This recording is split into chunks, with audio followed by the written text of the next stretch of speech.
Hello and welcome back to Webinar Campus once again. We are having a special edition of Anesthesiology PG training with a distinguished faculty.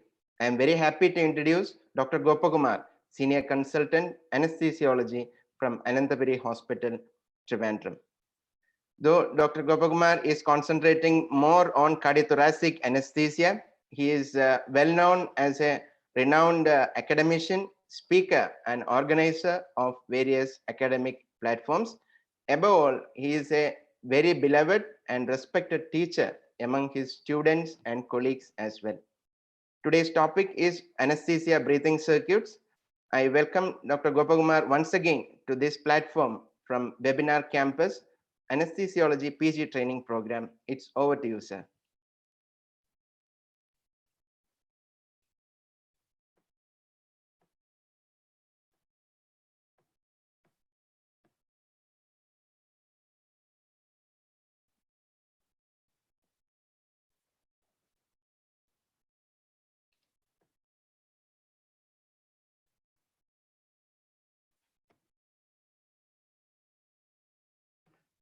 Thank you, Sanish.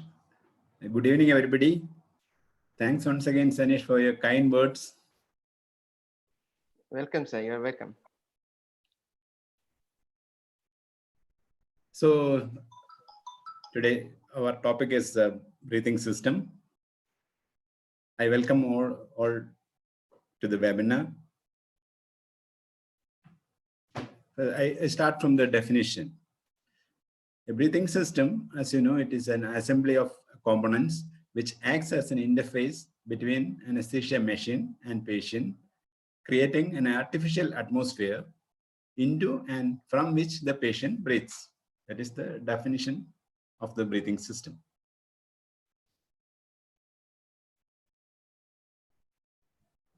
The functions of the breathing system, as you know, it's oxygenation. It dispenses controlled composition of oxygen, and it gives dispensed quantities of anesthesia gases to the patient. And another function is removing carbon dioxide from the exhaled gases, and it helps in spontaneous, assisted, and controlled respiration, and controls the temperature and humidity of the inspired mixture. And it also allows ports for gas sampling, airway pressure measurement, flow measurement, and volume monitoring.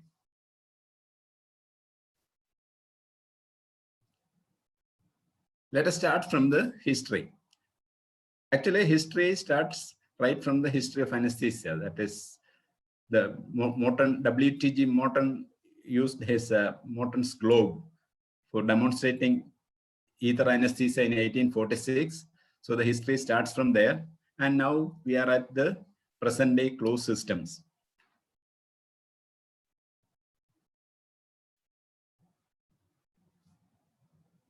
So how will you classify breathing systems?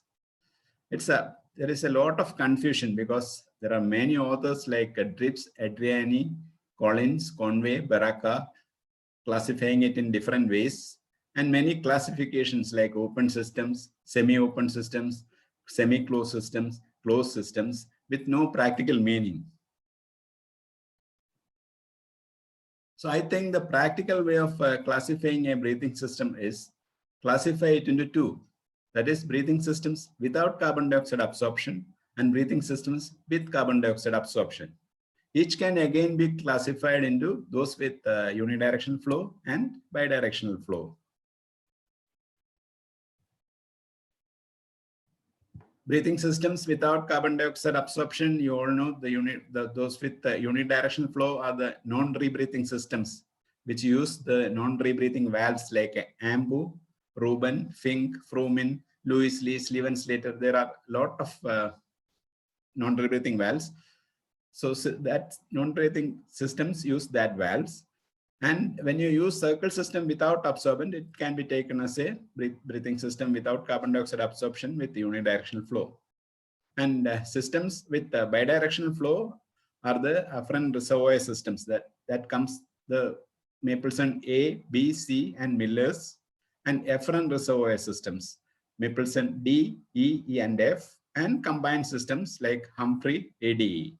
Afferent reservoir system means the reservoir bag comes in the afferent way, afferent part of the breathing system. That is the gas going towards the patient. Efferent reservoir system means the reservoir comes in the efferent pathway. That is the the pathway through which the expired air is going.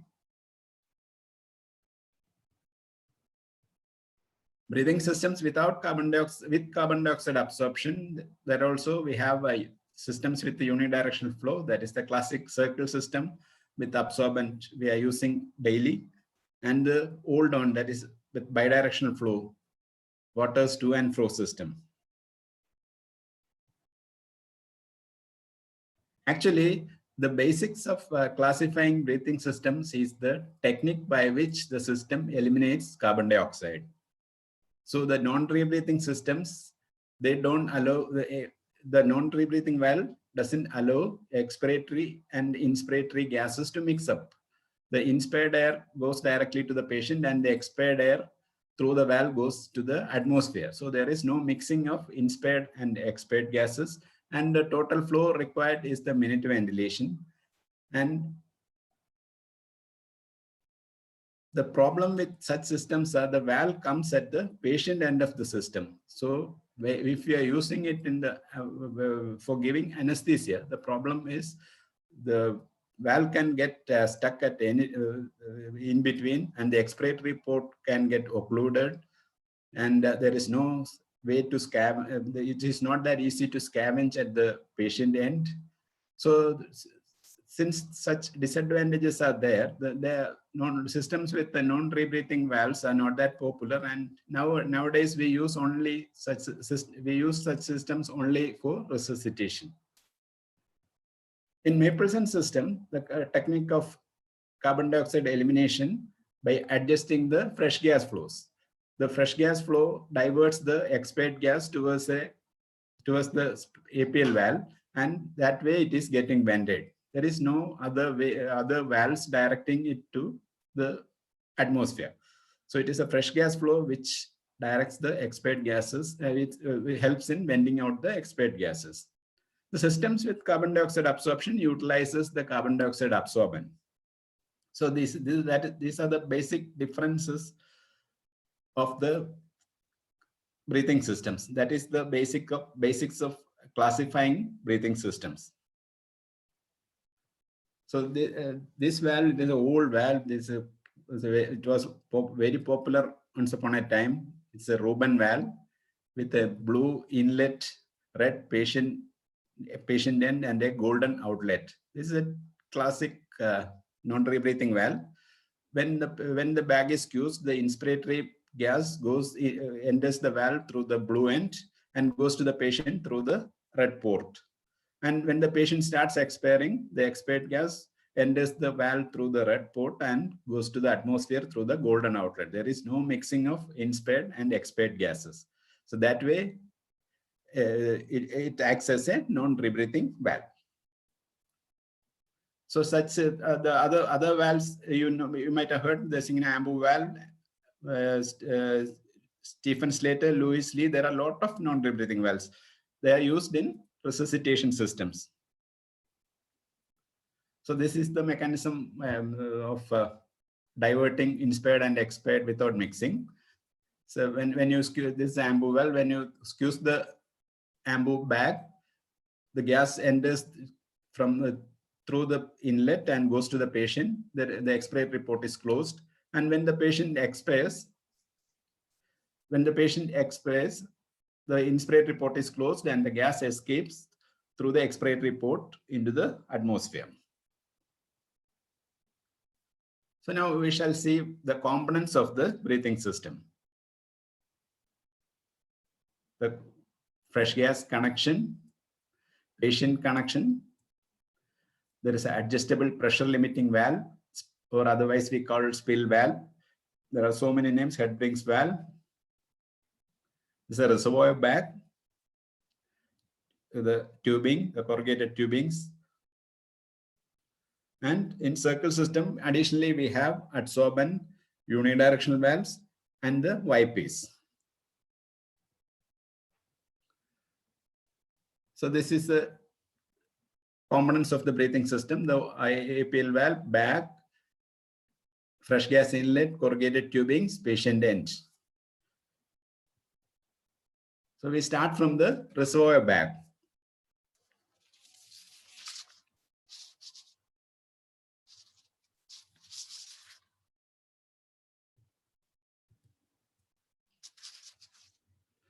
Reservoir bags are made of either anti-static rubber, or plastic. It's, as you know, it is ellipsoidal in shape so that anesthesiologists can grasp it easily. The sizes available starts from 0.5 liter and up to 6 liters. The bigger bags are used in ventilators.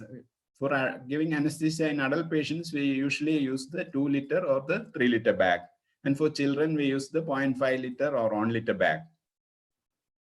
The parts of the bag are the neck, body of the bag, and the tail with a loop to hold the bag upside down, which facilitates drying when we reuse the bag.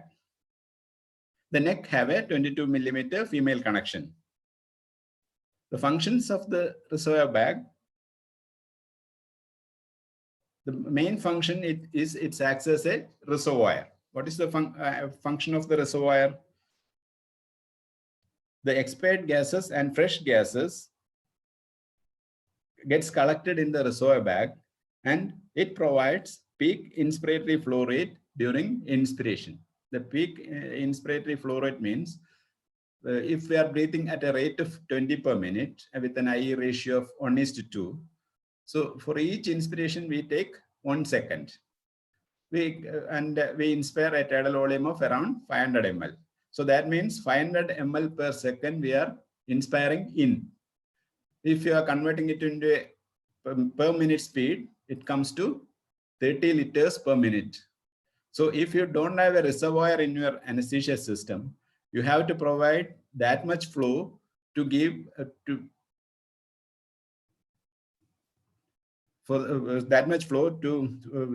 for giving sufficient anesthesia to the patient. So that is not practical, and it is not economical. Heat and humidity conservation is not there, and there is a lot of wastage of gas with atmospheric pollution. So for that we need a reservoir. So the bag acts as a reservoir in the system, and it helps in providing peak inspiratory flow needs of the patient. Another function of the bag is ventilation. We can assist or control ventilation with the bag. And another function is it acts as a visual and tactile monitor of breathing. You can see the bag and you can see whether the patient is breathing normally or not, the respiratory rate. And when you are controlling the breath, you can see the compliance of the lung, whether the lung is stiff or not. Such monitoring is another function of the bag. And it acts as a pressure buffer. So what is a pressure buffer? Pressure volume characteristics of the bag decides the maximum pressure developed inside the breathing system during anesthesia. That is, the American Society for Testing and Material, ASTM, requires that for bags of 1.5 liter and lower, when inflated 4 times its volume, the pressure developed should be not less than 30 centimeters of water and not more than 50 centimeters of water. So whenever you hyperinflate the bag, a bag with volumes less than 1.5 liters, the maximum pressure developed in the system will be 50 centimeters of water. So that way it buffers the high pressures developing inside the breathing system. And ASTM standard requires that bags above 1.5 liters, the lower pressure can be up to 35 centimeters of water and upper can be up to 60 centimeters of water. Another thing about the reservoir bag is when you use a new bags develop greater pressure when first overinflated. So it's a good practice to overinflate the bag several times before using it for the first time.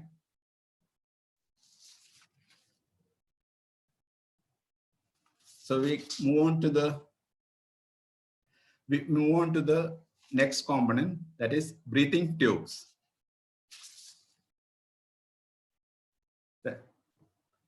You might have seen the corrugated rubber tubes, and there are neoprene tubes. Nowadays, people are using more of plastic tubes.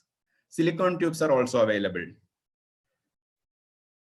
The older rubber tubes were very much corrugated. That corrugations allow acute angulations without kinking.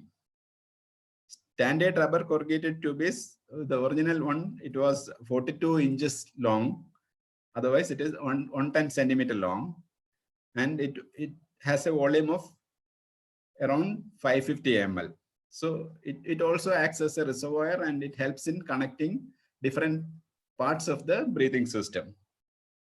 The older breathing tubes, or the rubber corrugated breathing tubes, were heavier, non-transparent, and with irregular walls causing turbulence in the flow. And it harbors dirt and infection. So the newer plastic tubes are lighter in weight. They are less compliant, so that the whatever tidal volume goes through the patient gets that much. So since it is stiff and less compliant, and it has smooth surfaces, there is no turbulence in flow, and it is transparent, and it is disposable. So rolls of plastic tubes are available, so you can cut it to whatever length you need for that patient.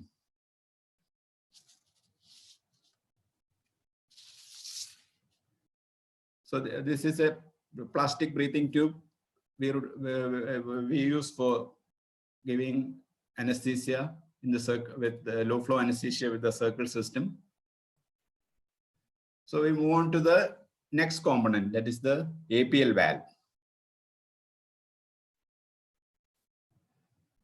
So the adjustable pressure limiting valve, they can be either a spring-loaded disc or a valve with stem and seat. The most commonly used valve is one with spring-loaded disc.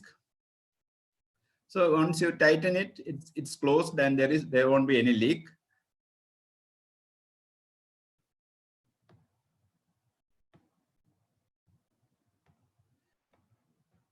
And for giving controlled ventilation, what we do is we tighten it so that whenever you squeeze the bag, or whenever the ventilator gives a breath, the patient gets adequate tidal volume. When you use it for spontaneous ventilation, you keep it open, fully open, so there won't be any resistance for expiration.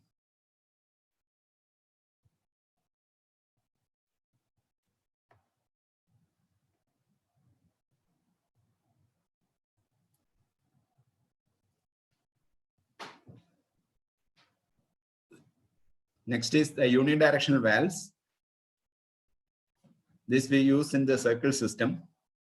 There is a thin disc sitting over an annular ring. So whenever a flow is coming from below the disc, it gets opened and allows the flow. And whenever a flow comes in the opposite direction, the disc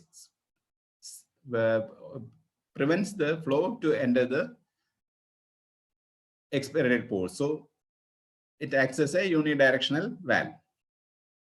So there are we use inspiratory and expiratory unidirectional valves in the circle system. Flow occurs in only one direction. That's why they are called unidirectional valves. Now we move on to the systems proper.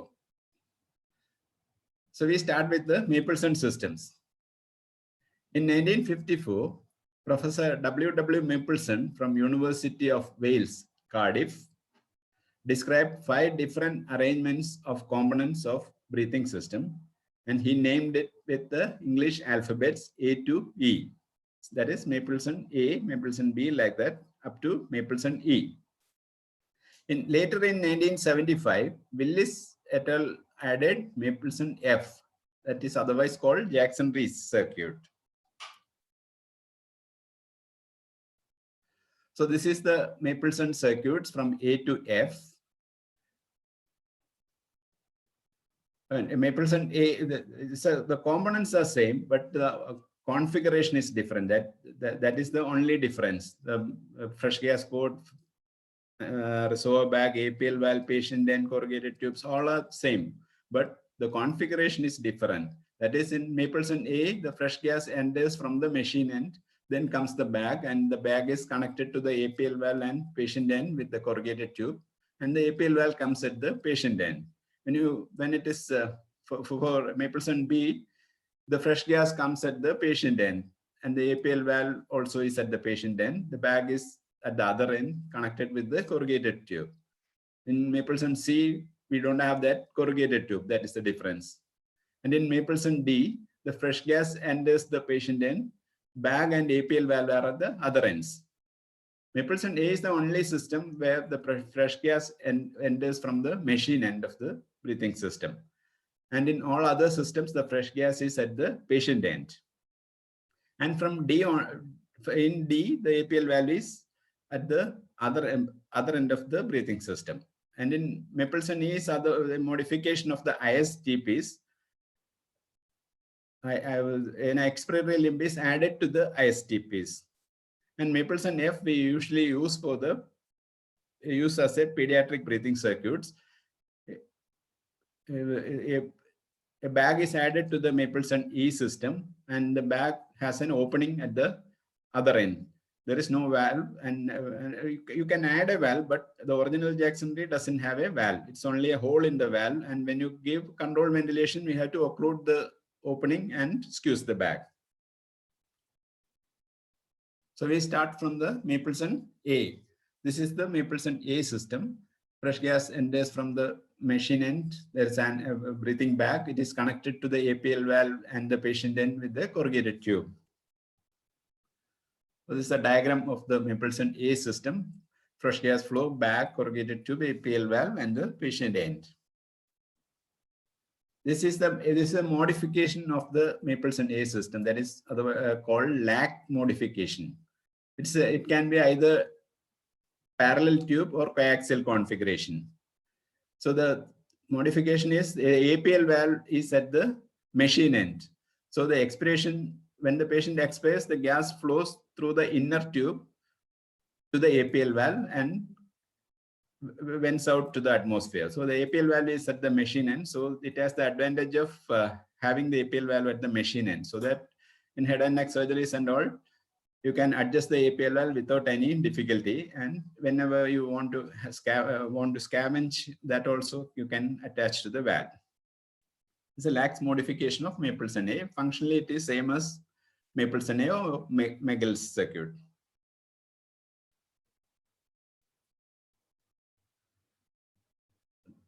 The original lax system, the length was 1.5 meters.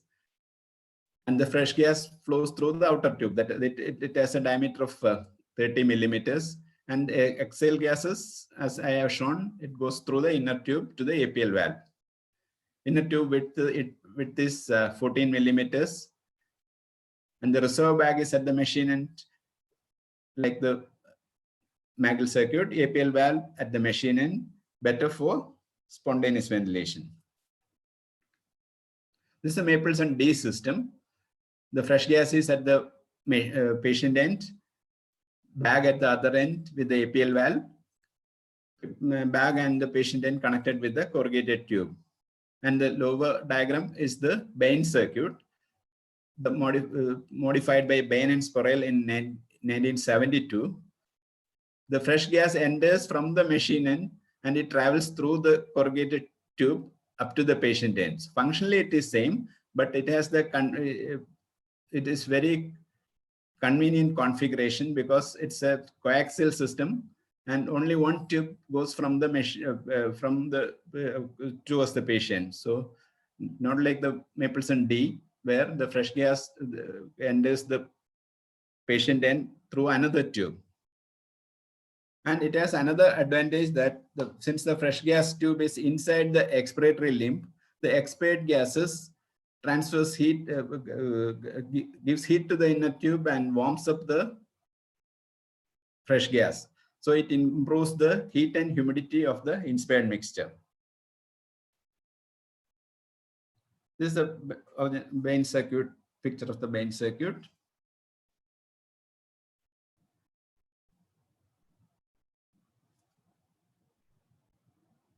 So the original Baines tube, the length was 1.8 meters with the outer tube diameter of 22 millimeters and inner tube 7 millimeters. But the thing is that you can extend Baines circuit to any length. So functionally, it doesn't make any difference. But the thing is that if you are using it for spontaneous ventilation, once you increase the length, it slightly increases the resistance. Otherwise, functionally it is same. So for MRI and all, you can extend the Baines circuit to any length. So the original one was with 1.8 meters. This is a Mapleson E system with a fresh gas and patient connection and a extended expiratory limb. The original T-piece was a metal tube with 5 centimeter length and 1 centimeter diameter. And the modified T-pieces, the volume is a length of tubing is added to the expiratory limb. So this is a diagram with the extended expiratory limb of the T-piece. This is a Mapleson E system. So this is a Jackson tree circuit or Mapleson F.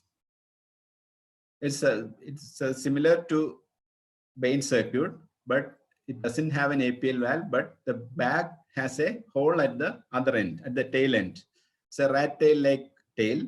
So that tail has an opening. So it acts as a valve. So whenever you give controlled ventilation, you occlude that valve and squeeze the bag so that you can give the sufficient tidal volume to the child, and after that leave it open and the expired gases gets vented out through that hole. This is a diagram. So now we shall discuss about the functional analysis of the Mapleson systems. Before that, some basics. The normal concentration of carbon dioxide in the alveolar gases, as you know, it is around 5.2%. So according to Dalton's law of partial pressure, if you calculate the partial pressure of carbon dioxide when the volume percentage is 5.2, you multiply 5.2 by 100 into 760. It gives you the normal partial pressure of carbon dioxide, that is 40 millimeters of mercury. The alveolar gas is in equilibrium with the arterial blood. So the normal arterial carbon dioxide tension is 40 millimeters of mercury. What does it mean? If you want to maintain a partial PaCO2 of 40 millimeters of mercury, you have to have a volume percentage. The expired carbon dioxide should be made into a 5% mixture.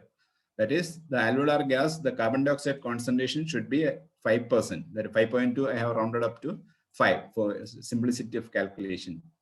So you have to make it a 5% mixture of carbon dioxide. For that, you need diluent. A normal 70 kg adult produces around 200 ml of carbon dioxide per minute. And the venous blood, atria, pulmonary artery takes this 200 ml to the alveolar capillaries. So the lungs get 200 ml of carbon dioxide every minute. So you have to, as we have discussed, you have to make it a 5% mixture of carbon dioxide with any diluent. That is air, nitrogen, anything you can use for elimination of carbon dioxide. But you have to make the 200 ml into a 5% mixture of carbon dioxide. So what should be the volume of the diluent? For that, you multiply 200 into 100 by 5. So that gives you 4000 ml. So it means this 200 ml of carbon dioxide, you have to add another 3800 ml of gas volume to make it a total of 4000 ml. Then only the alveolar gas will be having a 5% carbon dioxide mixture, which gives a partial pressure of 40 millimeters of mercury, and the blood in equilibrium with that alveolar gas will then have a partial pressure of carbon dioxide of 40. So 4000 ml of carbon dioxide free gas should reach alveoli every minute to maintain a normal partial pressure of carbon dioxide of 40. So whenever you use a system without carbon dioxide absorption to give anesthesia, the fresh gas, the minimum fresh gas flow you can have is the alveolar ventilation.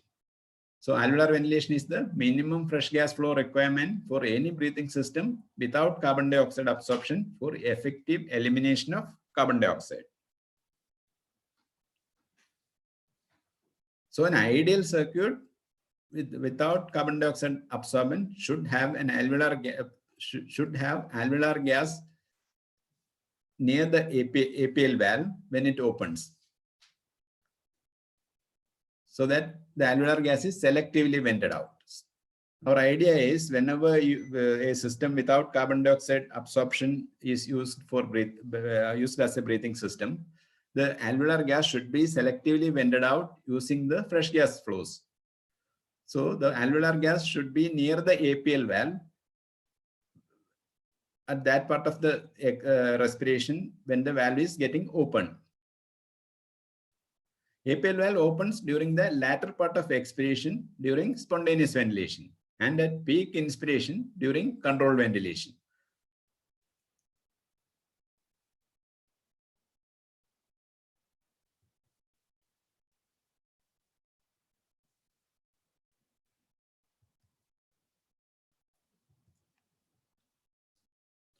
So whenever a patient is having a spontaneous breaths using a circuit without carbon dioxide absorption, during the latter part of expiration, when the APL valve gets opened, the alveolar gas should be at that place, then only it gets selectively vented out.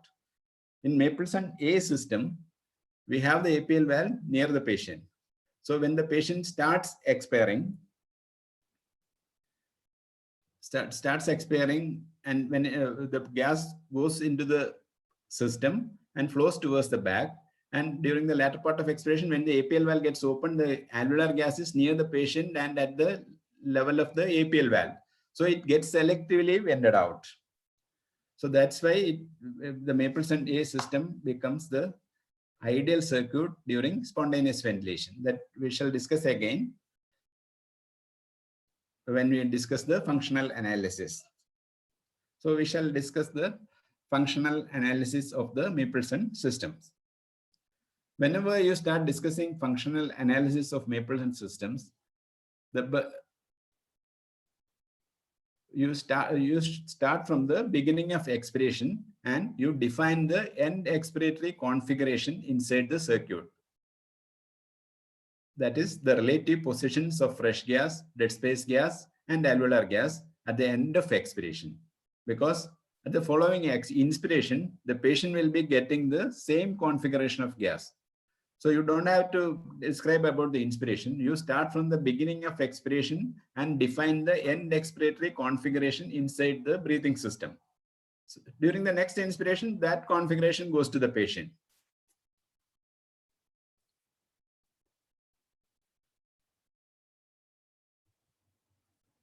So we shall discuss the functionalities of Mapleson A. So when the patient starts, this is a spontaneous ventilation, and then when the patient starts expiring, the first gas going towards the corrugated tube and bag will be the dead space gas, followed by the alveolar gas. So as I said, the APL valve gets opened during the latter part of expiration. At that time, the alveolar gas is near the APL valve. So once the APL valve opens, the alveolar gas gets selectively vented out, and that part of the gas which moved a little forward also returns to the APL valve because of the fresh gas flow from the machine end. So all the alveolar gas gets selectively vented out through the APL valve during the latter part of expiration. So that's why the Mapleson A system becomes the most ideal circuit for the spontaneous ventilation, because it requires the alveolar ventilation as the fresh gas flow. So if you are setting the fresh gas flow as equal to the alveolar ventilation, the circuit will be a rebreathing one, will be a non-rebreathing one. So you can use the minimum, as I said earlier, any system without carbon dioxide facility for carbon dioxide absorption, the minimum fresh gas flow you can have for maintaining a normal carbon dioxide tension is the alveolar ventilation. So Mapleson A, the fresh gas flow requirement is only the alveolar ventilation. So that way it is the most ideal one for spontaneous ventilation among the Mapleson circuits.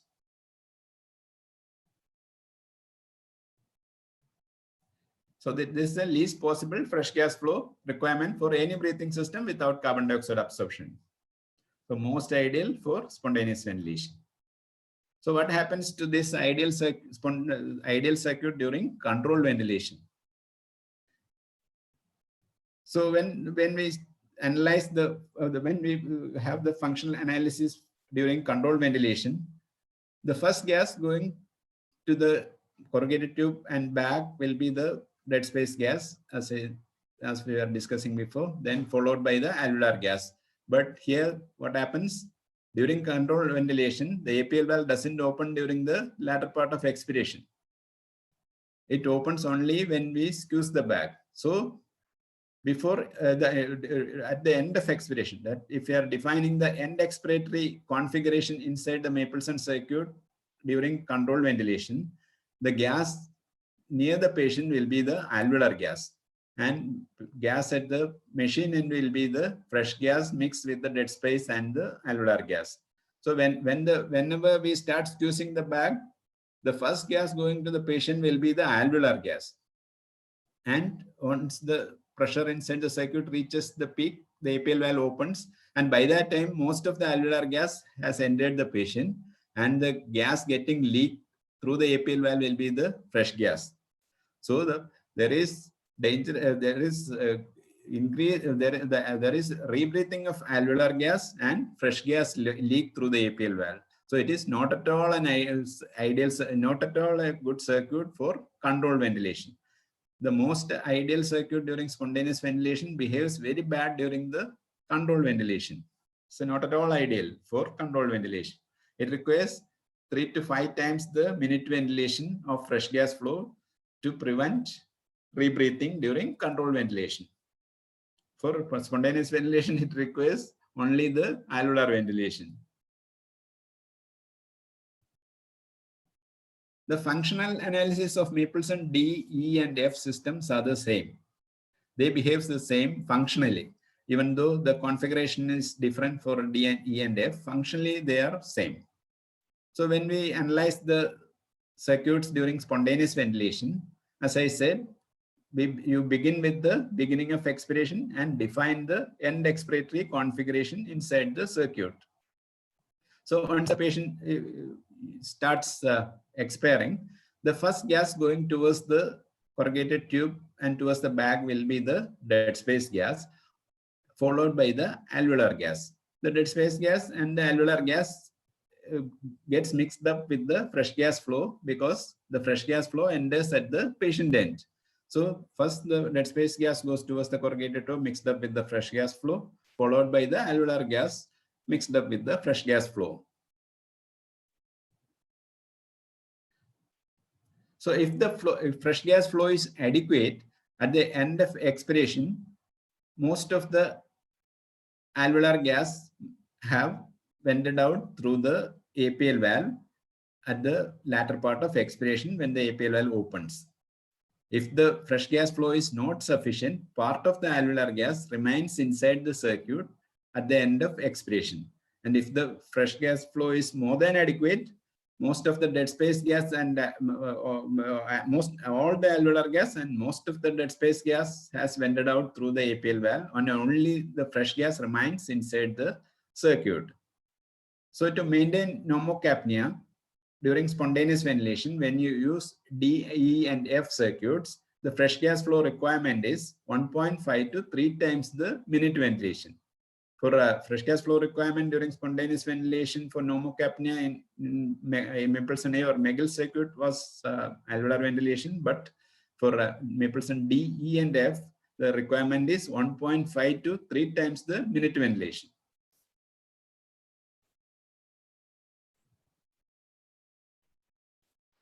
So when we are using these circuits for controlled ventilation, again, at the beginning of expiration, the dead space gas mixed with fresh gas, followed by the alveolar gas, mixed the fresh gas, flows towards the back and the APL valve. But the APL valve doesn't open through during expiration. And then during the expiratory pause, the fresh gas still flowing pushes these gases towards the bag and the APL valve. So at the end of expiration, the patient end is filled with the fresh gas. So once you start squeezing the bag, the first gas going to the patient will be fresh gas. So so for controlled ventilation, D, E, and F circuits becomes more ideal among the Mapleson circuits. The studies have shown that you can achieve a particular partial pressure of carbon dioxide with different combinations of minute ventilation and fresh gas flows. So there are a lot of studies with the Mapleson D circuits, E circuit with an expiratory limb, and Jackson-Rich circuit. And the studies have shown that you can achieve the same PSU, partial pressure of carbon dioxide in the arterial blood, with different combinations of fresh gas flows and minute ventilation. That is, you can have a low fresh gas flow and high minute ventilation. You can have a particular PSO2 with either with a low fresh gas flow and high minute ventilation, or a low minute ventilation and high fresh gas flow. So these are the isopliths with the different combinations of fresh gas flows and minute ventilation for a particular partial pressure of carbon dioxide. So you see the right side and left side of the graph. The right side is high minute ventilation and low fresh gas flows, and the left side is high fresh gas flows and low minute ventilation. So you can achieve the same partial pressure of carbon dioxide with both combinations. What do you prefer? High minute ventilation and low fresh gas flows, or high fresh gas flows and with low minute ventilation? The high fresh gas flows means any flow above 130 ml per kg per minute, and high minute ventilation means any flow above 130 ml per kg per minute. So once you exceed that, it is called high.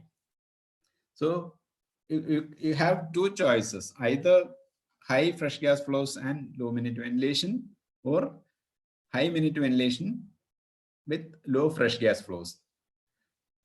So it is better to choose high minute ventilation and low fresh gas flows. So why? Because you can have a particular PaCO2 with low fresh gas flows, but the only condition is you have to ventilate the patient at above a particular level, that is above a minute ventilation of 130 ml per kg per minute. So if you exceed that, whatever fresh gas flow you are setting on the machine, that gives you a particular PaCO2. If you are giving 70 ml per kg per minute fresh gas flow, you get a normal PaCO2. If you give a fresh gas flow above that, you will get get hypocapnia. And if you are giving a fresh gas flow below that, you will get hypercapnia. So it is very convenient to have a high minute ventilation and low fresh gas flow, because high minute ventilation is easy. You have to exceed that, that's all. You have to give a minute ventilation above 130 ml per kg per minute. And what if you need a particular PaCO2, you set a particular flow on the flow meters. For a pneumocapnia, you set 70 ml per kg per minute. And for hypocapnia in neurosurgeries and all, if you need hypocapnia, you set a total flow of above 70 ml per kg. And if you need hypercapnia or for higher PaCO2s, you set a low fresh gas flow. So it is very convenient to set the flow meter. But if you are on the other side, that is high fresh gas flows and low minute ventilation, the thing is the fresh gas flow exceeds 130 ml per kg per minute. Then that's why it's called high. And the system becomes a non-rebreathing one, because when you give high fresh gas flows, the system will be always flushed with the fresh gas, and whatever minute ventilation you are giving, the patient will be having that PaCO2. If you are hypoventilating, the patient will be having hypercapnia. If you are normally ventilating, the patient will be having normocapnia. And if you are hyperventilating, the patient will be having hypocapnia. So that is not at all convenient, because the minute ventilation, you don't know how much minute ventilation the patient requires. So it is not that convenient, but and all the disadvantages of having a high fresh gas flow. That is, it is not at all economical, because along with the fresh gas flow, you are losing the costly anesthetics, and even the gases are costly. So it is not economically, it is not good. Then environmental pollution and heat and humidity loss. When you're using low fresh gas flows, the heat and humidity conservation is more, since we are using the dead space gas, allowing the rebreathing of dead space gases. So all the problems of high fresh gas flows when you are on the left side of the graph. So always prefer to be on the right side of the graph with high minute ventilation and low fresh gas flows when you use Mapleson D, E, and F circuits. So when you compare the relative efficiency of Mapleson systems, when you compare it for the spontaneous ventilation, the most ideal one is A, then comes the D system, F and E, then the C and B. So you can remember it with the all dogs can't bite. That is A, D, C and B. For control, when it comes to controlled ventilation, it is the most ideal is the DFE, that is the Mapleson D, F and E systems. Then comes the B and C systems, and the last one is the A system. And you can remember it with dead bodies can't argue.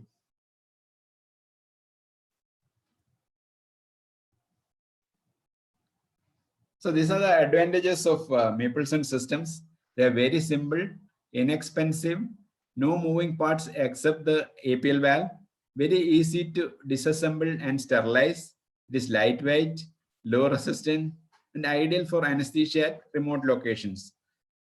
So whenever you need giving anesthesia at remote locations for MRI, for scans, for ECT, things like that, if you don't have any other thing, you can get a Bain circuit, you connect it to the oxygen flow meter, set a flow, and you can ventilate the patient. So in remote locations, whenever you need emergency ventilation or whenever you need it for giving anesthesia without much facility, you can use these circuits comfortably and safely.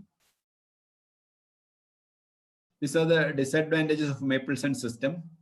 It requires very high fresh gas flows because the carbon dioxide elimination needs high fresh gas flows, since it doesn't have facility for carbon dioxide absorption.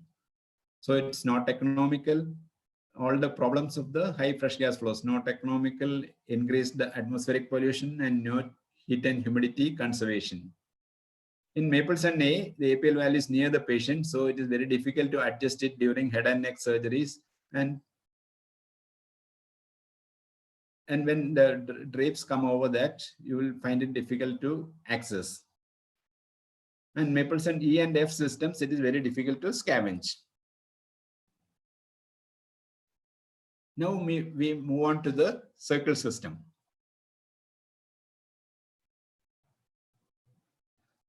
So we were discussing Mapleson systems, and the most ideal one, the Bain circuit. So the problems we were discussing just now, this most ideal breathing system for controlled ventilation requires how much flow? During controlled ventilation, it is 70 ml per kg fresh gas flow if you're using it for controlled ventilation. So if you're calculating it for a 80 kg man, the fresh gas flow requirement comes to about 80 into 70, that is around 6 liters per minute. So we have to give 6 liters per minute flow when you use Bain circuit for controlled ventilation to give anesthesia. During maintenance phase of anesthesia, the total uptake by the patient, including oxygen and anesthetic gases, is less than 500 ml. So if you are giving 6 liters per minute, the 5.5 liters, that is more than 90% of that gas with oxygen, nitrous oxide, and costly anesthetic is getting wasted every minute. 90% of the fresh gas, that is 90% of the fresh gas flow along with the anesthetic is getting lost when you use Mapleson circuits during for giving anesthesia. And we have all the problems of high fresh gas flows. No economical heat and there is no heat and humidity conservation, and there is atmospheric pollution. This is how we calculate the cost of volatile anesthetics. The Dion's formula, that is CFTM by density into 24 on 2. C is the concentration, or the percentage you are setting on the dial of the vaporizer, and F is the fresh gas flow in liters per minute, T is the time in minutes, and M is the molecular weight of the inhalational agent, and D is the density of the inhalational agent.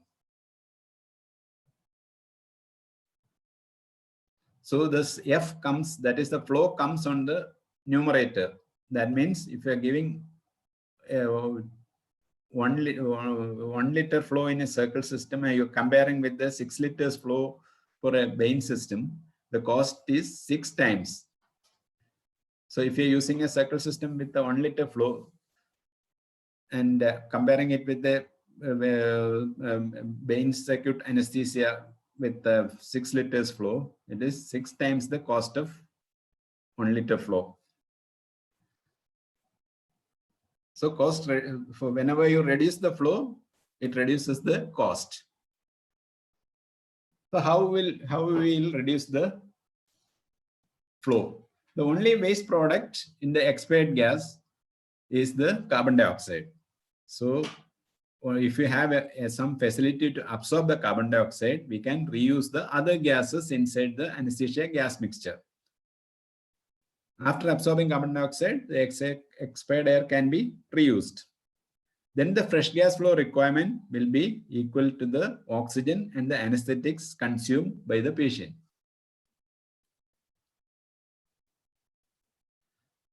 So this is the Mapleson D circuit. We have discussed it with the fresh gas flow entering at the patient end, corrugated tube connecting the patient end to the APL valve and the back. Yes, if you are using this circuit for controlled ventilation during anesthesia, you require 70 ml per kg fresh gas flow, which means you have to set 6 liters for a 70 to 80 kg man. So I'm modifying that circuit. The fresh gas flow, I have redrawn it with this, I elongated the limb. The others are same. It is Mapleson D system. So drawn in a different way, that's all.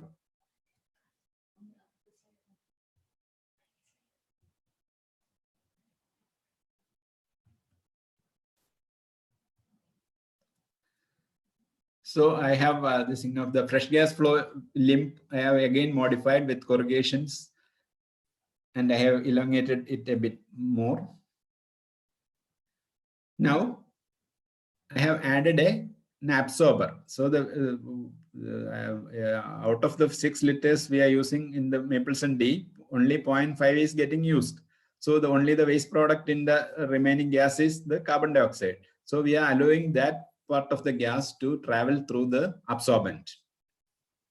But in this system, if you squeeze the back, it will cause rebreathing. So what to do to prevent rebreathing? You add 2 unidirectional valves. So now this is the classic circle breathing system. So whatever gas used to get wasted when we were using through the D circuit, now that gas is recycled after absorbing carbon dioxide, and it is getting added up to the added to the fresh gas coming from the machine. Now the requirement is only the whatever the patient consumes as during maintenance, and the oxygen consumption we have to replace. All other gases we can recycle. This system was introduced by Bain-Sod in 1926.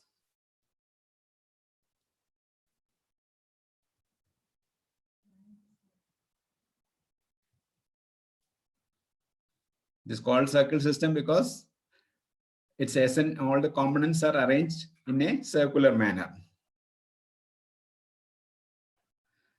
It prevents rebreathing of carbon dioxide by chemical neutralization of carbon dioxide with absorbents. It has 7 primary components. That is fresh gas flow source, inspiratory and expiratory unidirectional valves, inspiratory and expiratory corrugated tubing, white connector, APL valve, reservoir bag, and the absorbent. This is a modification of the classic circle system. Functionally, it is same, but the instead of the 2 tubes using a universal F, we are using a coaxial circle with both the limbs are included inside the same thing. That is a coaxial modification of the circle system. This is the universal F. At the machine end, we have 2 ends connecting to the expiratory and inspiratory unidirectional valves, but both the tubes moves coaxially towards the patient. So it is very convenient. That compactness is an advantage, and the coaxial system improves the heat and humidity. But the disadvantages are there. Increase in resistance is there. Whenever there is a leak in the inner tube, it adds to the dead space.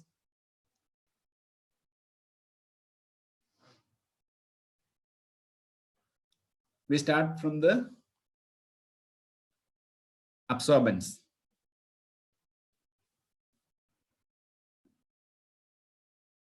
The principle of carbon dioxide absorption, you all know, it is a base neutralizing the acid. Here the base is the hydroxide of an alkali or alkaline earth metal, and the acid is the carbonic acid formed by the reaction of carbon dioxide and water. And the end products are water and carbonate. We have so many types of absorbents: soda lime, bara lime, calcium hydroxide lime, lithium hydroxide.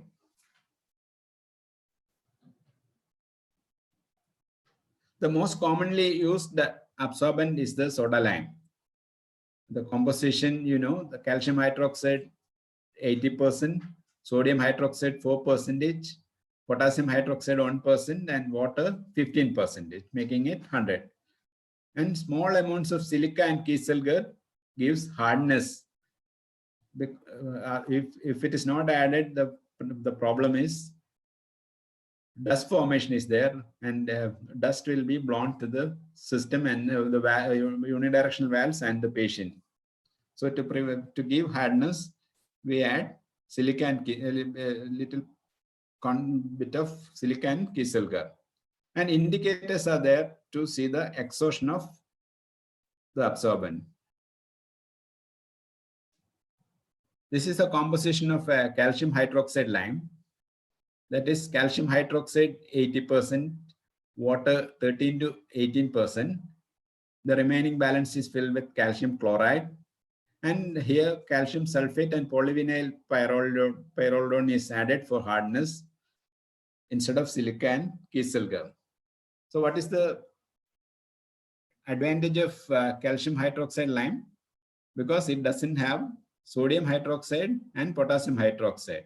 These are the components in the classic soda lime which have so many disadvantages. That is carbon monoxide production and compound A, which we'll be discussing later.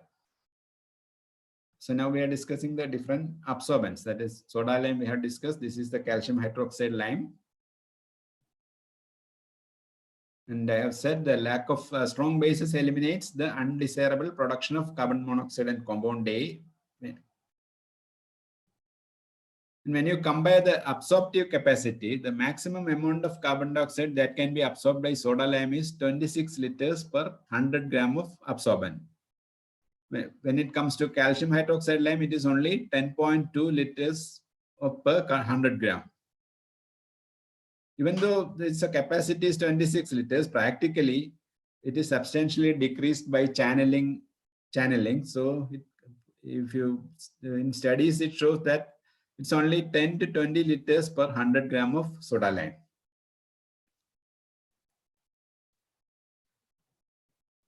So there are certain standards for the size and shape of the absorbents.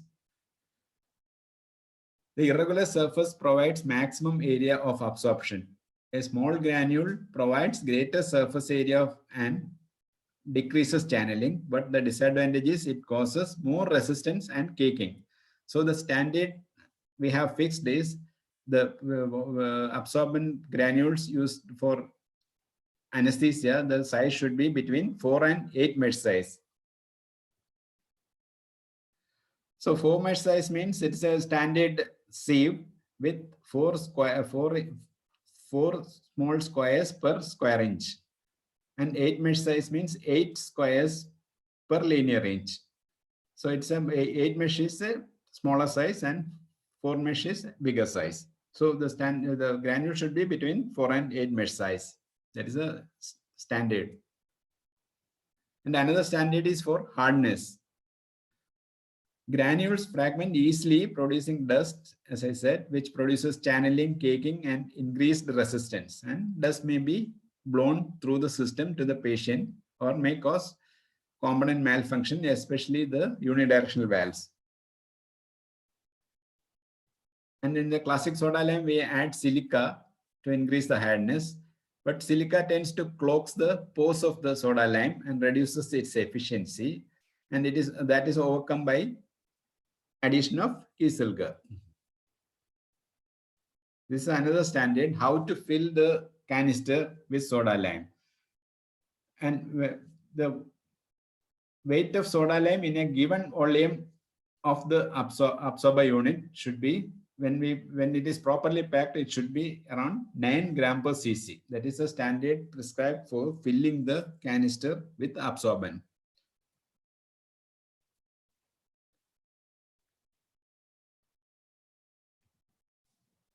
And we add indicators to know whether the soda lime is exhausted or not. These indicators are an acid or base whose color depends on pH. Ethyl violet is the most commonly employed indicator, and it has a critical pH of 10.3. At high pH, it exists in colorless form. When absorbent becomes exhausted, the pH decreases below 10.3 and ethyl violet changes to its violet form because of the alcohol dehydration. Ethyl violet undergoes deactivation even if stored in the dark and is accelerated in the presence of light. That is the disadvantage of this indicator. You can't rely on that. These are the other indicators available. Phenolphthalein, when it is fresh, it will be white and it turns to pink when exhausted. Ethyl violet, white to purple. Clayton yellow, red to yellow. Ethyl orange, orange to yellow. And mimosa is red to white. So the fresh granules with white color, the indicators will be phenolphthalein and ethyl violet. When the fresh one is with red or pink, it will be Clayton yellow or mimosa is red.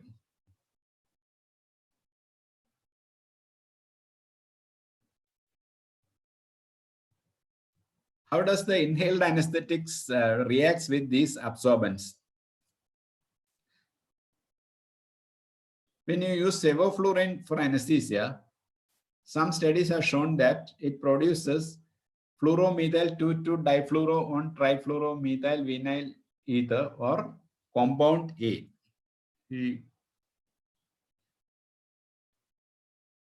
And studies have shown that some factors promote the production of compound A when we use sevoflurane in low flow anesthesia with carbon dioxide absorbents. And the factors they have found are low fresh gas flows, use of barrel lime rather than soda lime, higher concentrations of sevoflurane, and the desiccated absorbent. That is, the drying of the absorbent increases the production of compound A, And the higher absorbent temperatures also favors compound A production.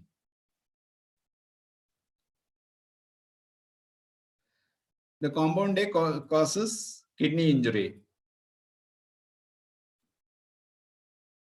But later, other studies have shown that the renal toxicity with sevoflurane in humans is not at all evidence-based.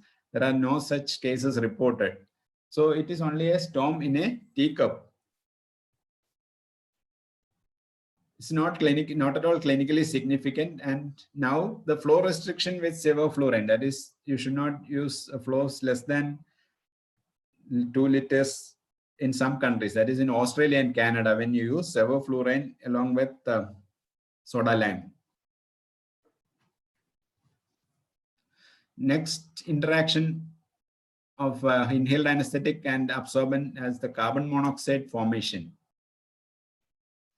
Desiccated strong base absorbents, that is soda lime with sodium hydroxide and potassium hydroxide, when desiccated, can degrade contemporary inhaled anesthetics to clinically significant concentrations of carbon monoxide.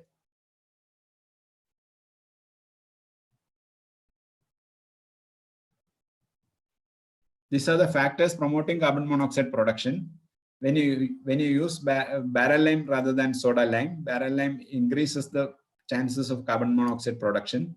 And when the absorber is at higher temperatures, and when the absorbent is desiccated, that is dry absorbent, and when you set high concentrations on the dial, high anesthetic concentrations, and increase the durations of anesthesia, and the type of inhalation agent you are using, that is, desflurane produces more carbon dioxide compared to enflurane and isoflurane, and the amounts seen with halothane and sevoflurane are very small.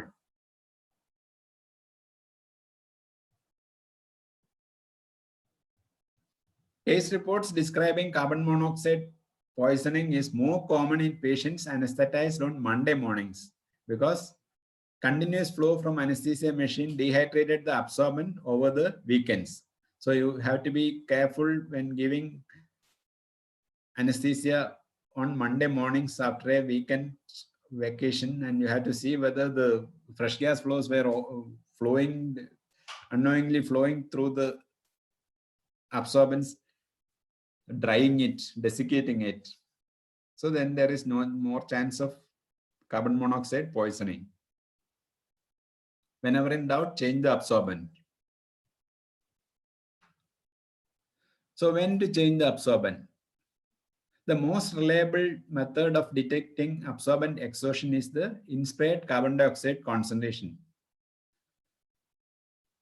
Indicator color change is not as reliable as inspired carbon dioxide because it can regenerate, deactivate, the indicator can get deactivated with light, drying, etc.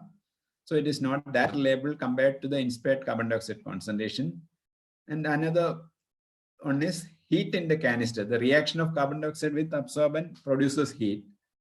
Changes in temperature occur earlier than the changes in the color of the indicator. So the first one is the inspired carbon dioxide concentration. Heat in the canister is a reliable thing, but it's not that practical. Indicator color change is not always reliable. So this will be the EtCO2 trace when the carbon, it's a typical of exhaustion of soda lime, showing a inspired carbon dioxide concentration. Otherwise, it should have been 0 during the inspiration, but now the baseline is elevated. That is typical of carbon dioxide, soda lime exhaustion. So now we move on to the individual components of the circle system.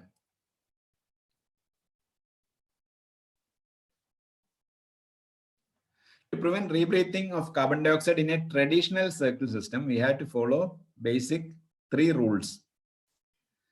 A unidirectional valve must be located between the patient and the reservoir bag on both the inspiratory and expiratory limbs of the circuit.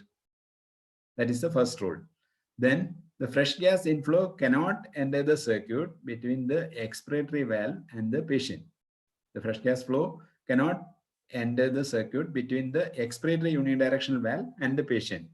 And the APL valve cannot be located between the patient and the inspiratory valve. These are the three basic rules you had to follow to prevent rebreathing of carbon dioxide in a circle system. Whatever other combinations, it won't produce significant carbon dioxide rebreathing.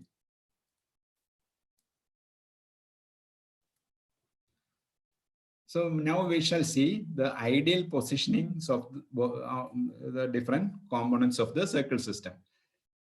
The fresh gas flow inlet is commonly placed upstream of the inspiratory unidirectional valve and downstream of the absorber. That is,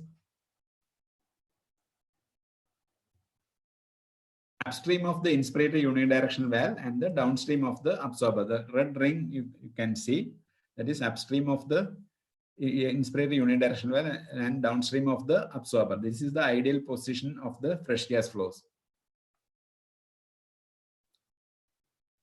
What will happen if you place it between absorbent and the expiratory unidirectional valve?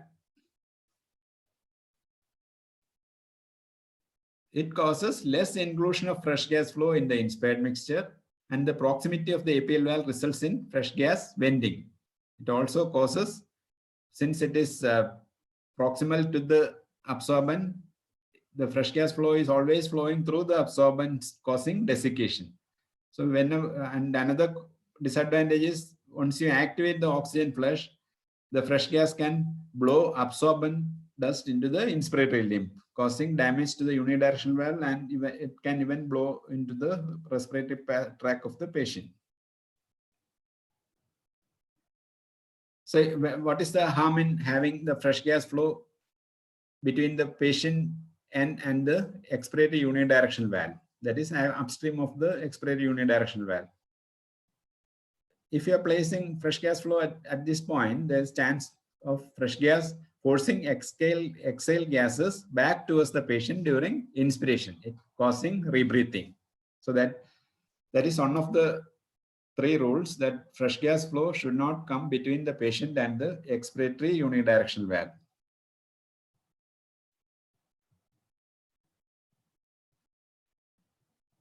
If you are placing fresh gas flow between the patient and the inspiratory unidirectional valve, the only disadvantage is during expiration, the fresh gas flow joins the exhale gases, and it is not economically that good, but there won't be any rebreathing because only the wastage of fresh gas. No, but if you're placing on the expiratory limb between the expiratory valve and the patient, it can cause rebreathing, but the inspiratory limb, it won't cause rebreathing, but there is wastage of fresh gases since it gets mixed up with the expired gases during expiration. Now we shall see the ideal positioning of the reservoir bag. It is commonly placed between the expiratory unidirectional valve and the absorber. What about the other positions?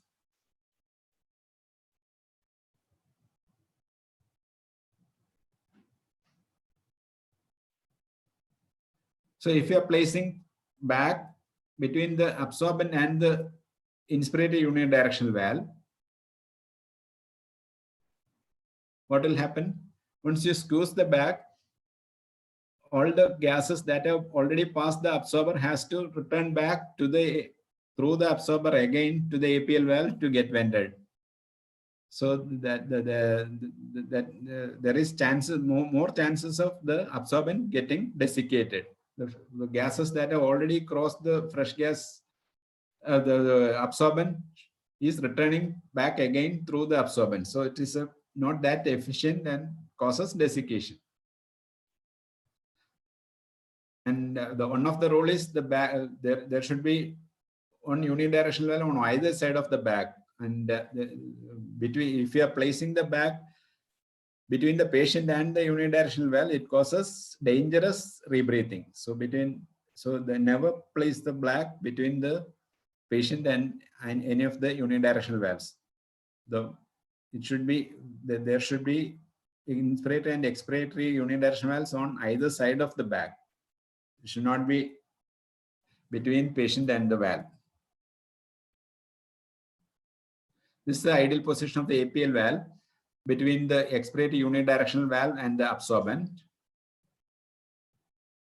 If you are placing it downstream of the APL valve, the fresh gas and the gases already passed through the absorbent gets expired through the APL valve. So it's not the efficient use of the absorbent.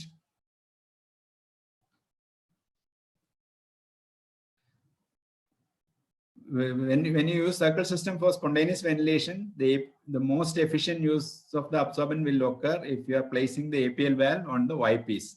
But it has all the problem of having the APL valve at the patient end. It is difficult to adjust scavenge and chances of disconnection. APL valve between inspiratory unidirectional valve and patient causes retrograde movement of exhale gases in the inspiratory limb during exhalation. That is the another rule I have already discussed in that 3 rules. That is, APL valve should never come between patient end and the inspiratory unidirectional valve, because when you use it for spontaneous ventilation, the expiratory valve gets opened during the latter part of expiration, and the expired gases moves through the inspiratory limb to the APL valve, causing rebreathing during inspiration. So never place the inspiratory APL valve in the inspiratory limb between the inspiratory unidirectional valve and the patient. The unidirectional valves, there are 2 locations in the Y piece or attached to the absorber, but the valves in the Y piece are bulky and serious accidents have occurred. So now the standards doesn't allow you to place the unidirectional valves in the Y piece.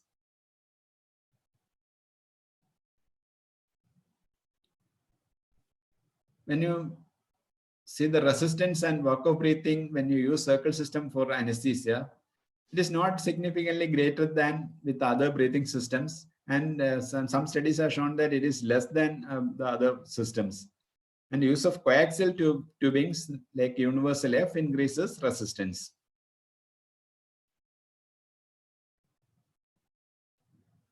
Heat and humidity in the circle system. The moisture is available from the exhale gases, the absorbent, and water liberated from neutralization of carbon dioxide during the reaction. Humidity of a standard adult circle system increases gradually with use and then stabilizes. During anesthesia, an absolute humidity of 17 to 30 milligram of water per liter will be ideal. When you use circle system with fresh gas flow of 0.5 to 2 liters per minute, the humidity between 20 to 25 milligram of water per liter we get when you use for a long time, and at 60 minutes, the studies have shown that you are getting up to 20 to 25 milligram of water per liter humidity. And if you want to increase the humidity, you can reduce the fresh gas flows. The low fresh gas flows provide more humidity. Locating fresh gas flow upstream of the absorber improves the humidity, and wetting the inspiratory tubing improves humidity. And you can use a humidifier to improve, and coaxial breathing tubes improve humidity. When you see the temperature, even with very low fresh gas flows, gases reach the Y piece only 1 to 3 degrees centigrade above ambient temperature. So there is not much heating of gases because of the absorbent. The dead space in the circle system extends from the patient port to the Y piece partition. Use of Y piece with a septum will decrease dead space. And if the unidirectional valve are competent, increase in dead space due to backlash will be clinically insignificant. So there is not much dead space in the circle system, and it extends from the patient port of the Y piece to that partition.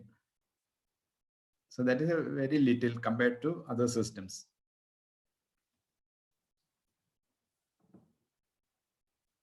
So when you are using circle system for pediatric anesthesia, adult systems can be used even in small infants with very low fresh gas flows. It is important not to add devices with large dead spaces or resistance between Y piece and the patient. That's all. The adult systems can be used even for infants without any problem.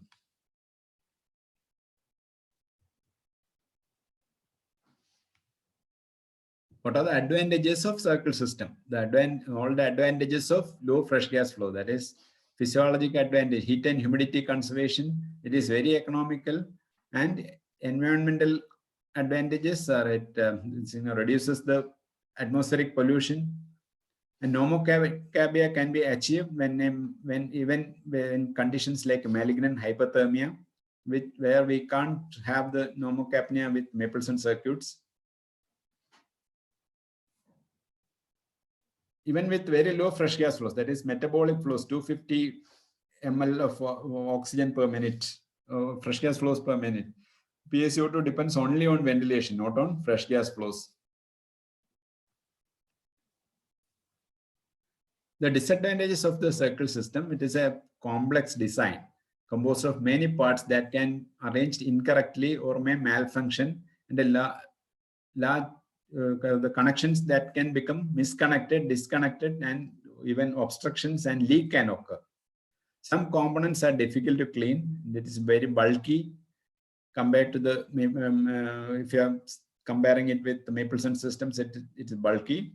And as we have discussed, there are chances of inhalation agents reacting with the absorbent, producing compound A and carbon monoxide.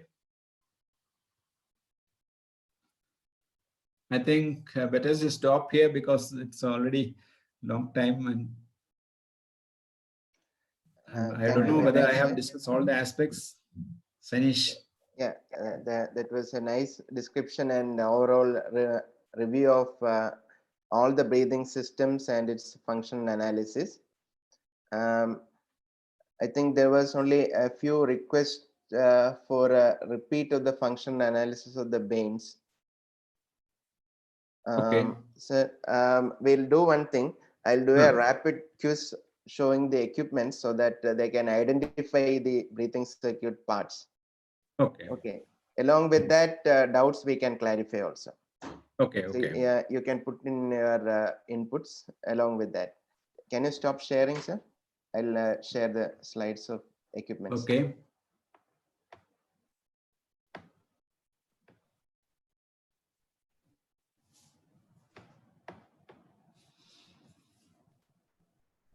So for the convenience of the postgraduates, you can, if you are interested, you can raise your hands now. I'll promote you and enable your microphone. Otherwise, you can type the answer, identify the equipment, and text it in the chat box. Yeah, answers are coming.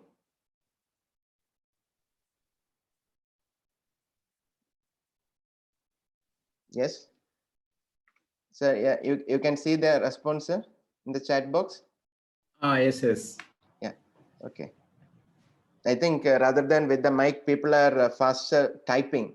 So they are rapidly typing, and I think very occasionally there are some different answers. Okay. No, most of them has answered well, right? Yeah. Okay. And somebody has answered Mapleson D. Okay, that was quite surprising. Okay. So no doubt this is Jackson-Rees modification. It's Mapleson F. Okay, we'll move to the next. If you have any query regarding Mapleson F, you can put the question now and sir will answer now. Okay, I think things are clear. Those who answered Mapleson D, please see the video again or check with the diagram, because ultimately during your Viva, you have to identify the equipment, which is also important. I think we have an attendee, Dr. Hilal. You want to put any questions? You can unmute and talk. Hello. Yeah, you can introduce yourself. Sir, I am Dr. Hilal. Okay.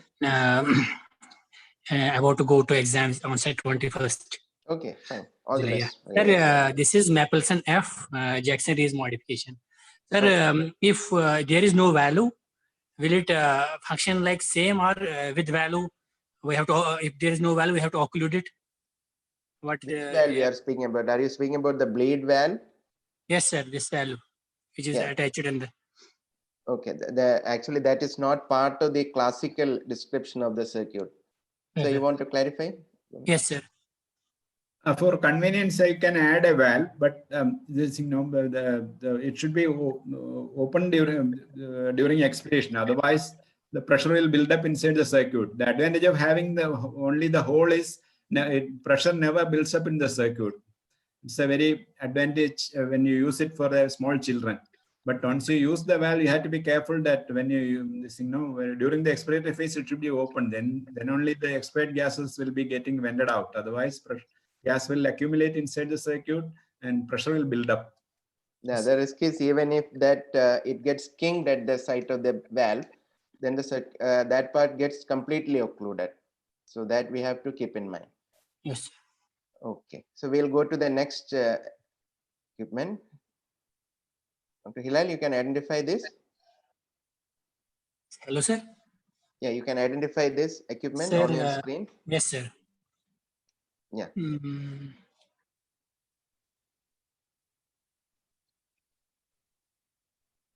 Because these are things you are expected to identify during your Viva.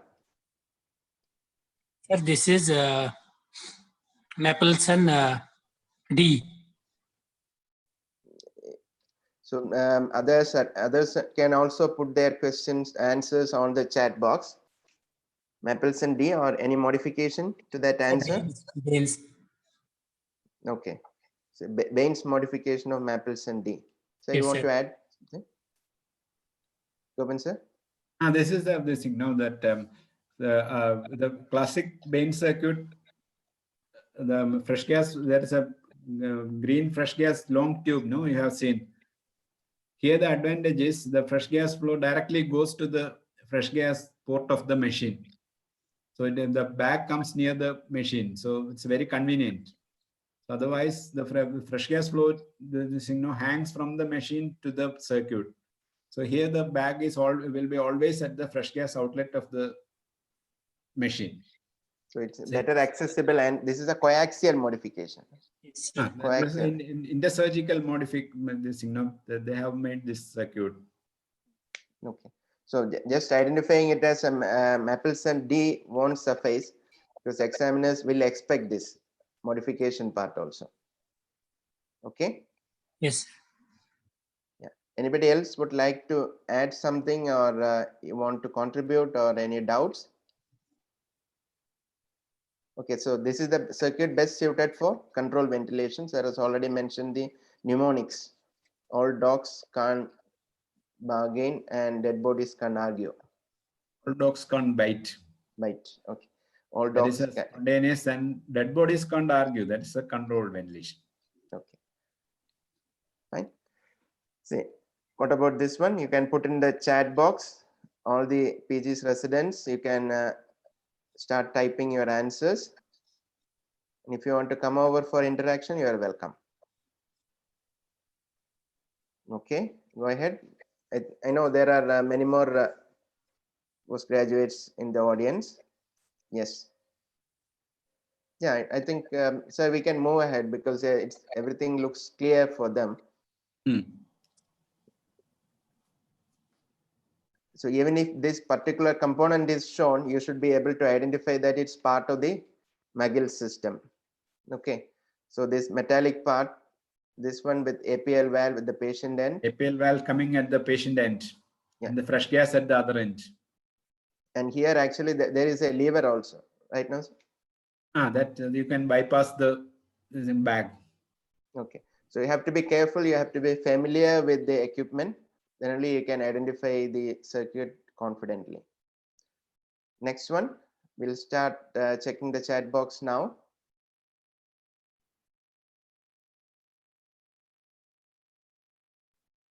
Nobody is answering.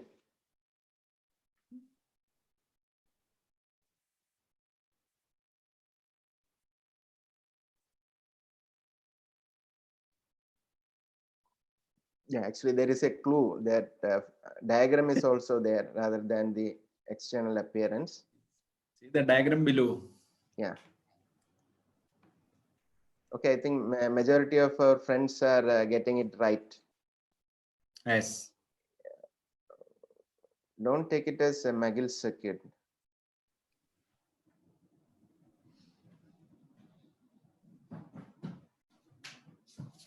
Okay, sir, we'll conclude regarding this equipment.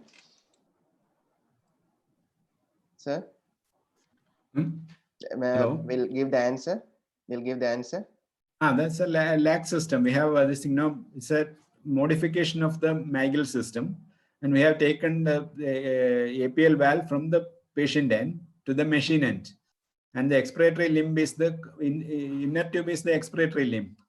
And the expired gas comes through the inner tube and gets vented through the APL valve.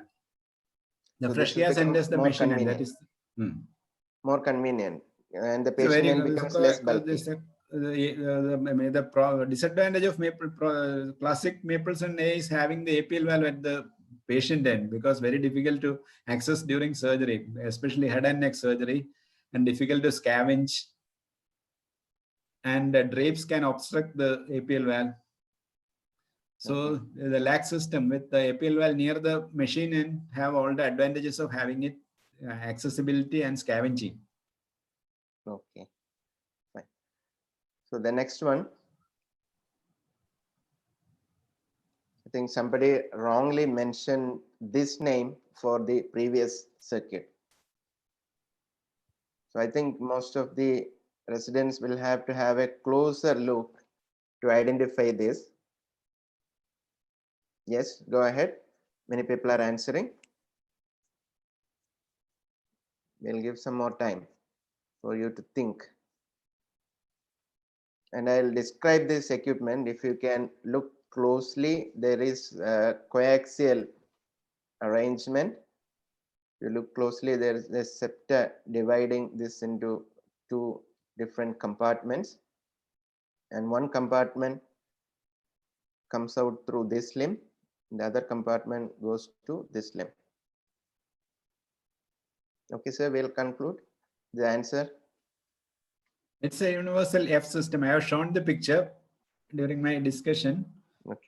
It's at the machine and you can see the two ends. That is the two ends of a coaxial system, expiratory and the inspiratory. So the problem of a classic circle system is its bulkiness. The two tubes moving from the machine to the patient. So here you have all the convenience of having it together as a single tube. So this will be more convenient for long surgeries like and it improves surgeries. the heat and humidification of the inspired gas, because of the inspired gas and expired gas moving coaxially, as we have discussed with the veins. The heat and humidity conservation is more. Okay, so there should not be any doubt. The only disadvantage is if some leaks occur in between then there is a rebreathing, chance of rebreathing. Then even in the vein circuit, while checking, we will be checking for the patency of the inner tube. Okay, fine. So how will you check for that the integrity of the inner tube in vein circuit? You can type in chat. If you want to answer through mic, I'll enable your mic. You have to raise your hands. Ethics test, how do you do? That's the question. What principle you use for ethics test? Okay, you can write the principle. Yes. Yeah, right, go ahead. Right. Okay. I think they are fast getting ready for the exams. Okay, it's a good sign. Okay, Venturi principle, fine.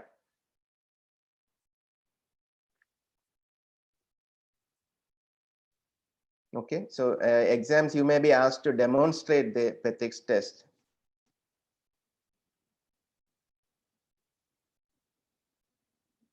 Fine. Actually, we had planned to give a video demonstration due to some technical issues. It didn't work out. Anyway, you should be able to demonstrate it in your exams, because examiner might expect that part of the test, especially for Am I audible to all?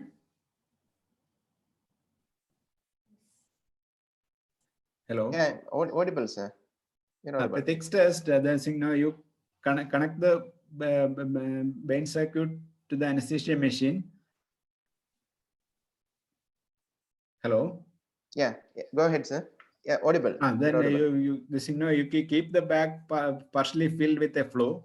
Then you activate the oxygen flush. Then you activate the oxygen flush. Due to the Fengjouri effect at the patient end of the circuit, if the inner tube, the integrity is okay, that creates a negative pressure at the patient end, and the bag will deflate. That is the Pethick's test. So you should be able to demonstrate the partial collapse of the reservoir bag when you are activating the flush. Okay, we'll move to the next one. We can start answering this one.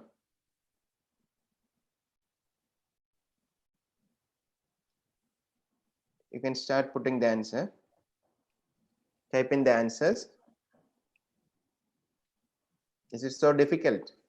I don't see any answers, because this is something that we see and use regularly, routinely in our present day anesthesia practice.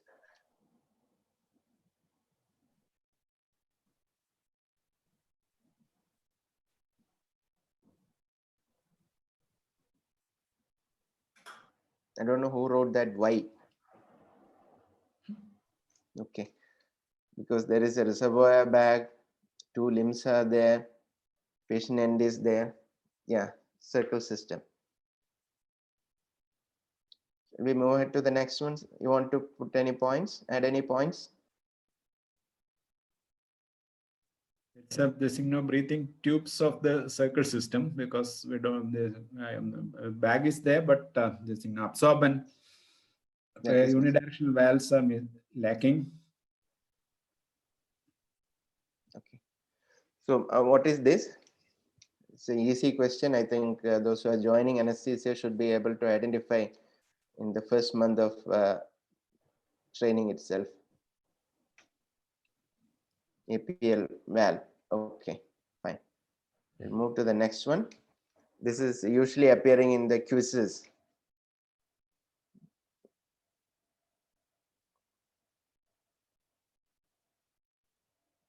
We could not find this in our institution, so I decided at least those who are appearing for the quiz, they should be able to identify this after attending our programs.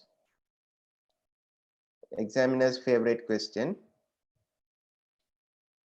Go ahead, you can type in your answer.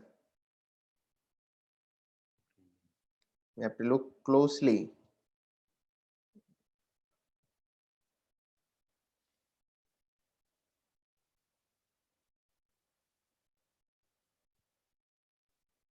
We'll break the suspense, sir. Yes. Combination system. Humphrey AD. Humphrey AD. Okay. So all the residents, you should be able to identify this, because some of the exam centers, they may be able to show this. It may not be in the routine use, maybe in the exam instruments. Okay. So if you watch closely, there is a lever up. It can act as a Mapleson A circuit. The reservoir bag and expiratory valves are used for spontaneous, and the lever down position, the bag valve and the valve are bypassed, and the ventilator port is opened and creating a Mapleson D circuit for controlled ventilation. And if no ventilator is attached, the port is left open. The system will function like ISTPs or Mapleson E. So it can work as A, D, or E. Okay, clear? So you see the arrangement like this. Just keep this possibility in mind before commenting on what exactly is the equipment or circuit. This one, I don't know whether there is any point in identifying this, because yes. Okay.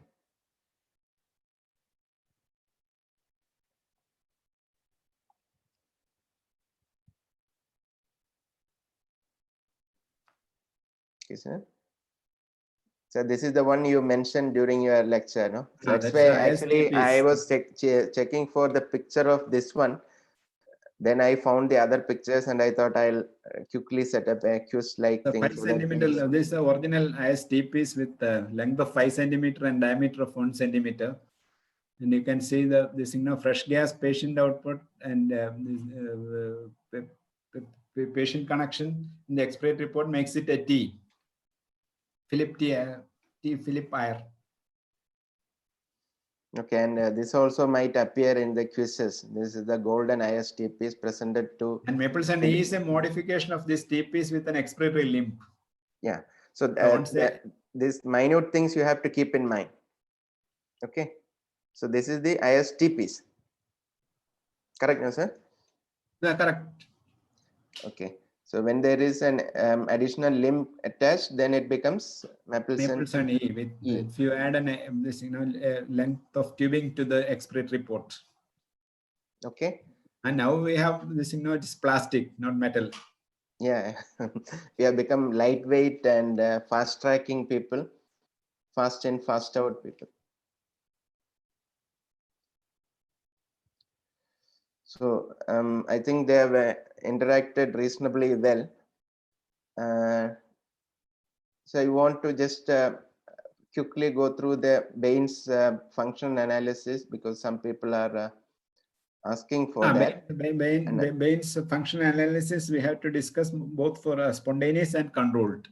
When you use it for spontaneous ventilation, as we were discussing, so whenever you put the slides asked, also, sir, if you don't mind. So it will be more clear. Okay. Coming.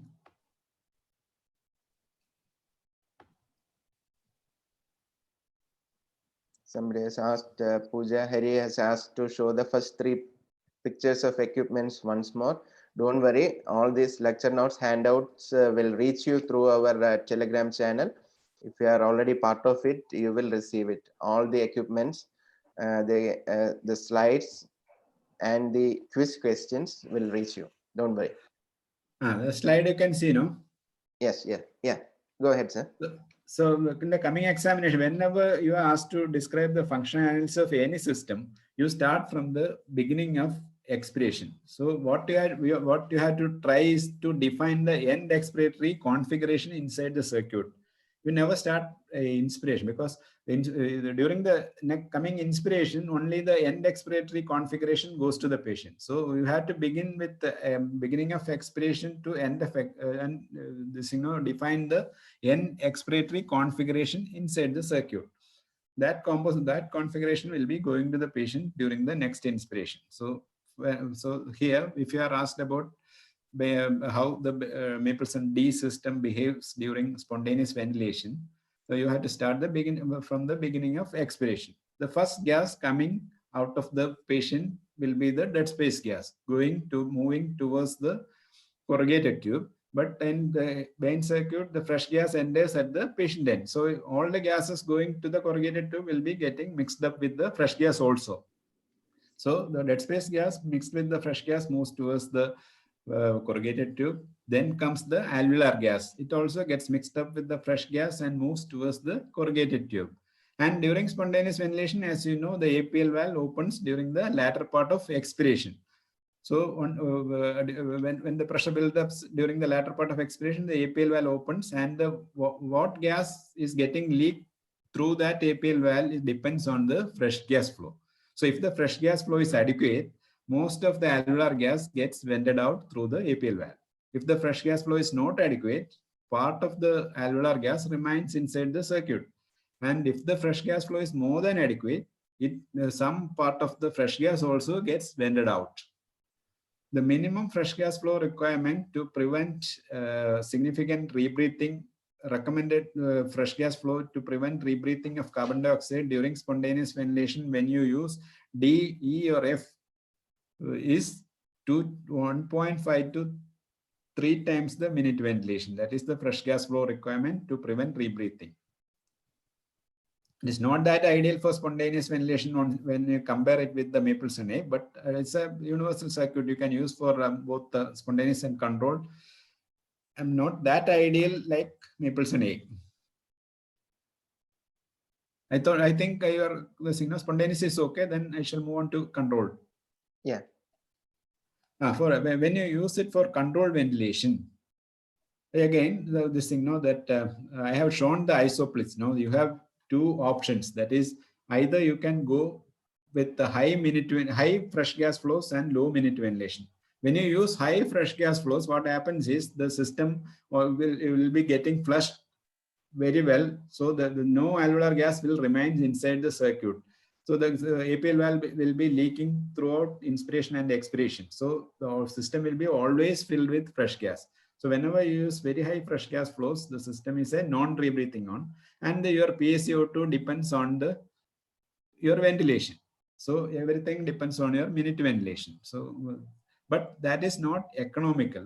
There is a lot of fresh gas wastage, no heat and humidity conservation, and there is environmental pollution. So better to go to the other combination, that is high minute ventilation and low fresh gas flows. The only condition is you have to exceed minute ventilation above a certain level. That according to definition, it is once you increase the minute ventilation above 130 ml per kg per minute, you can call it as high minute ventilation. So once you have achieved that, then for each fresh gas flow, you get a particular PaCO2.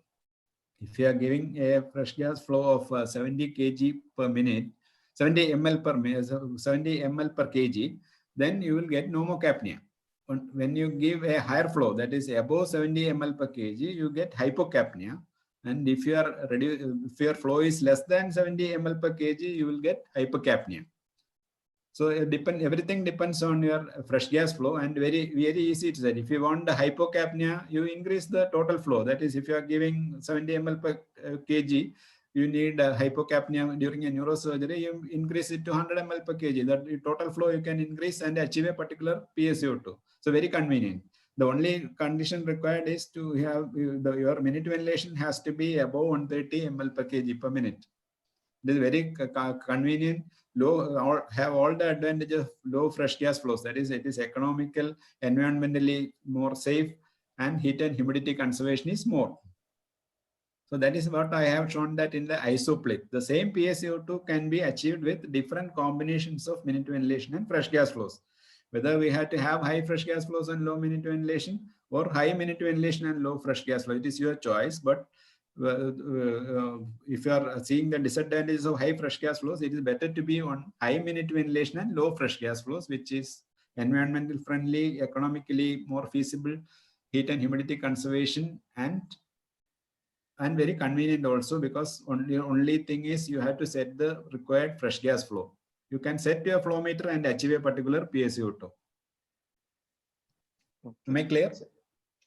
Yeah, I think, sir, just a comment on the universal F circuit, because it was new to many. So can you have a brief description on universal F also? Universal F, this thing, that I shall show the picture.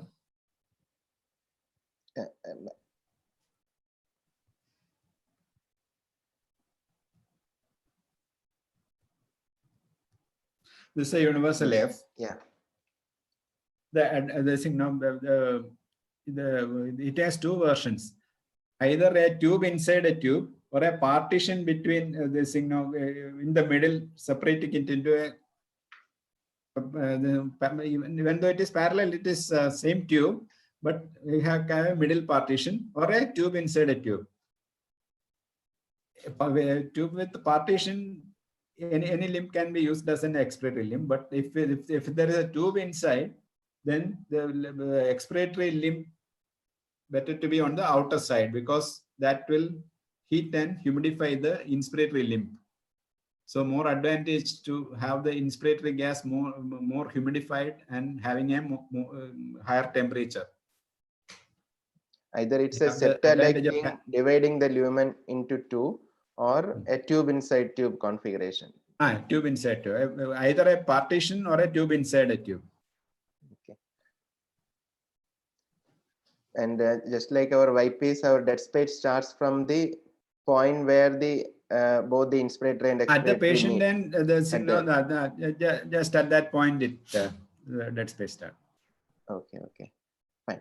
So the bulkiness of the other classic circle tubings is not there. It's very convenient having a single tube. Okay. So I think one attendee has asked, which is the patient end? Can you see the mouse? Sir, you Hello? can indicate with the mouse, which is the patient end. This is the patient end. Oh, You sorry. can see, I think, the mouse. You can see. It's a patient end. Okay. Patient end, actually, both the tubes end together. Machine end, there will be two Here different openings. This you can connect to the expiratory limb, and this you can connect to the inspiratory limb. Okay. So the preference is the expiratory tube should be outside, covering the inner tubing. Inner tube, that through will the be inner good. tubing, It will, inspiratory flow comes. it will be advantageous to have the like that. Okay, okay, fine. I hope that is clear. And I think the other questions like apparatus dead space, anatomical dead space, physiological dead space, all these things can be combined, or it will be attached to the discussion during the Viva session that we have to get ready. With that, I think we can wind up. We'll be sharing the lecture notes as well as the One more thing, Sinish. Yes. There's now the integrity of inner tube of the vein circuit and the integrity of the unidirectional valves that I was about to discuss during the discussion. Well, ethics test anyway, you have asked the signal we have already discussed. The integrity of the signal, unidirectional valves, that also is important. How will you test them for the integrity? So there are 3 tests. Am I audible? Yeah. Okay. Go ahead, sir. There are 3 tests. That is breathing test. That is, you disconnect the inspiratory limb first of the breathing tube when you use a circle system. The APL valve is closed, and you wear a mask and try to breathe at the patient end. Occlude the inspiratory limb and try to inspire. So you won't be possible to inspire if the expiratory valve is competent. And you try to expire, you try to blow, it will be possible because the expiratory valve is functioning properly. You can blow, but you can't inhale from that limb. And you repeat the test on the other side. You connect the inspiratory limb, detach the expiratory limb, and occlude the expiratory limb and try to inspire. It will be possible, but you won't be able to expire through the inspiratory valve. That is a breathing test. And there is a valve tester, that is a self-inflating bulb along with a 22 female connection. You can detach the breathing tubes. You can attach the female 22 to the inspiratory valve outlet, and you try to squeeze. It won't be possible. It won't be possible because of the inspiratory unidirectional valve is competent. And you squeeze the bag, collapse it, and then connect to the inspiratory outlet. It will expand fast. It will reinflate immediately because the inspiratory valve is functioning properly, so it will draw gas to the inflating bulb. So you try on the expiratory valve like that. You attach this thing and squeeze the bulb. It will be possible to squeeze and collapse, but it won't reinflate if the expiratory valve is patent. And the other is the pressure decline test. You attach and detach the breathing tubes. You attach another reservoir bag to the inspiratory unidirectional valve port. Close the APL valve, and pressurize the system to 30 centimeters of water. And if the bag in the usual position keeps inflated, the expiratory unidirectional valve is working. Because if the expiratory unidirectional is not working, gas would have leaked through that and the bag would have collapsed. So if the expiratory valve is working properly, that bag will keep inflated. Once you open the APL valve, that bag collapses, but the inspiratory bag, the additional bag we attached on the inspiratory outlet, inspiratory valve outlet will keep inflated because there won't be any back leak through the APL valve. So that is the 3 tests to see the competence of the unidirectional valves in the circle system. I think sometimes when we are free, we can do a video and have a video This thing demonstration only of can, this we test. can demonstrate only with the video. Yeah, so we'll get the video done, and maybe we can upload it in our YouTube channel. Okay. Sir, any concluding remarks? I thank you all for your this thing now kind attention. I think this thing it's not that nice to hear for a long time, especially during this exam time. And I thank you all, and I special thanks to Sanish for organizing it such a nice program. This, you know, with this much number of participants, and I appreciate your efforts. Okay, thank you very much, sir. Actually, it was a pleasure because we were searching for the right person to take this difficult topic. Okay, thank you very much for joining Webinar Campus.